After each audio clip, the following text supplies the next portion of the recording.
ჩვენთან მოსული მსმენელები, აი ხშირად მეკითხებიან მაგალითად, ბრიტანულ ინგლისურს ვასწავლით თუ ამერიკულ ინგლისურს ვასწავლით. ნუ მე პირადად ესე ვეუბნები, რომ ინგლისური ენა ორივე ინგლისურია, მაგრამ არის ჩემთვის განსხვავებული ამერიკული, იმიტომ რომ ჩემთვის ყლაპავენ ბგერებს, სიტყვებს ამოკლებენ და მე ჩემთვის ბრიტანული ინგლისური უფრო სასიამოვნოა. შენ რას გვეტყვი ამასთან ამ თემასთან დაკავშირებით მაინტერესებს.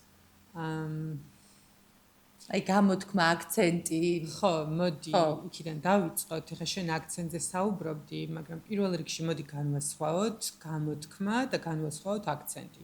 აქცენტზე ვთქვათ ის, რომ შენ ეტყობა იმიტომ გეკომფორტულება, რომ მაინც შეხება გაქვს უფრო ბრიტანულ ცენტრთან.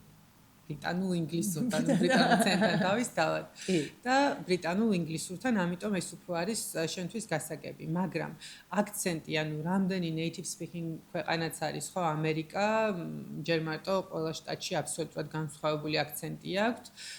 ბრიტანეთშიც არა მხოლოდ რაღაც ქვეყნებს გულისხმობ დაუშვათ, არ ვიცი შოტლანდიური მაგალითად, რომ მოგასმენინო, მე რომელი უფრო გეკომფორტულება, იმიტომ რომ დამიჯერე, შეიძლება ნახევარი არა 90% ვერ გაიგო. შოტლანდიური. ანალოგიურად, იგივე ავსტრალიური იქნება, ახალზელანდიური, სამხრეთ აფრიკული თუ ასე შემდეგ. არა მარტო ქვეყნების მიხედვით განსხვავდება ეს აქცენტები. იქ კონკრეტულად იმ ქვეყანაში თან ამხელა ქვეყნები არის, საიდან არის ეს ადამიანი, იქაც კი განსხვავდება. აი როგორც ბოდიში ჩვენთან, ხო, მაგალითად მიხედვით. სხვადასხვა. ეხლა შენ რო ამბობ, რომ მოგწონს ბრიტანული აქცენტი, მე ხა ძირითადად ბრიტანულზე რაზეც ვსაუბრობ, RP ქვია, როგორ received pronunciation, ანუ BBC-ზე რითიც საუბრობენ, ეს არის სტანდარტი, მაგრამ აი თუ ავიღებთ ლონდონს და თანამედროვე ყველაზე posh აქცენტი, რაც არის estuary აქცენტი, ეს არის სამხრეთ ლონდონიდან, სამხრეთში ტემზისკენ რომ იდის თვითონ ინგლისი, მაგრამ ის ლონდონში რო წახვიდე, კოგნიზა რო საუბრობენ glottal stop-ებით. იქ ვერაფერს ვერ გაიგებ საერთოდ, ხო, glottal stop არის ეს glottal stop, ანუ რო ყლაპავ და დამიჯერე იქ ჩაყლაპული ბგერა, საერთოდ იმასაც ვერ გაიგებ. ამიტომ შენ რაღაც ის რაც თავიდან გახსენდება ალბათ ინგლისურზე, ალბათ ის არის, რასაც აი CNN-ზე ან BBC-ზე და ასე შემდეგ ისმენ. მაგრამ აქ მნიშვნელოვანი ის არის, რაც შენ თქვი ის წინადადება, რომ ინგლისური არის ინგლისური და კი ნამდვილად ასეა. და გამოთქმა, ანუ pronunciation-ი არის მთავარი. ეს გამოთქმა არის ყველა ენაზე ერთი და იგივე, ყველა ენაზე გულისხმობ ყველა ქვეყანაში, სადაც ინგლისური ერთი ენაა, მაგრამ ამ სხვადასხვა ქვეყანაში, ისევე როგორც აი ჩვენ ესე გვასწავლიდნენ და დღესაც ესეა საქართველოში, რომ განსაკუთრებული ყურადღება ექცევა spellings, ხო?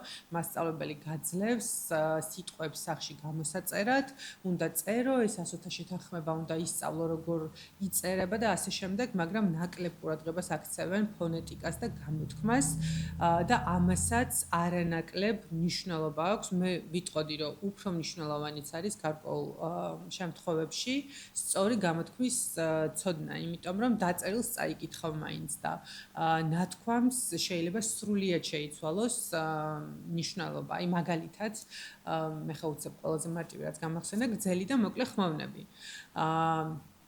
სიტყვაზე reach და reach. ხო, reach არის მდიდარი და reach არის რაღაცას, რომ მიწვე. ეხლა თუ შენ არ დააგრძელე დაუშვათ ის არ თქვი გძლადის ხმოვანი და თქვი მოკლედ აბსოლუტურად განსხვავებულ მნიშვნელობას იღებს, ხო?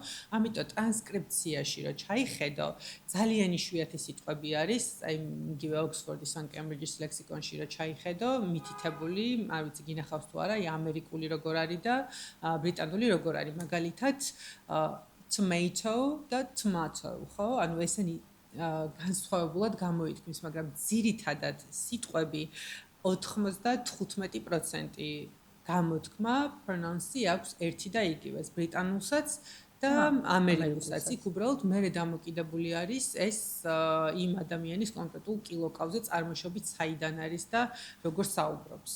და სამწუხაროდ საქართველოში რეალურად არის ეს პრობლემა და იგივე ჩვენი მეთოდი, რითიც ვასწავლით ქალანის მეთოდი, ამას ძალიან დიდ ყურადღებას აქცევს და ჩვენი სტუდენტები ხმამაღალი ნათქვამი არ იქნება, არ მინდა რომ ძალიან ხმამაღლა გამომივიდეს, მაგრამ ამას ფონეტიკას იმდენ ყურადღებას ვაქცევთ, რომ ჩვენი სტუდენტები გაცილებით უკეთესად მეტყველებენ, ვიდრე თუნდაც პედაგოგები სამწუხაროდ საქართველოში, იმიტომ რომ მე რამდენადაც ვიცი, მხოლოდ ერთი სემესტრის სწავლობენ რაღაც ფონეტიკის კურსს და დიდად ყურადღება არ ექცევა რა და მასწავლებელი როცა გაწვება რომ სპელინგი ისწავლო, ანუ ის იმაზეც უნდა მოგაწვეს, რომ სწორი გამოწვევა ისწავლო. იცოდე, კი.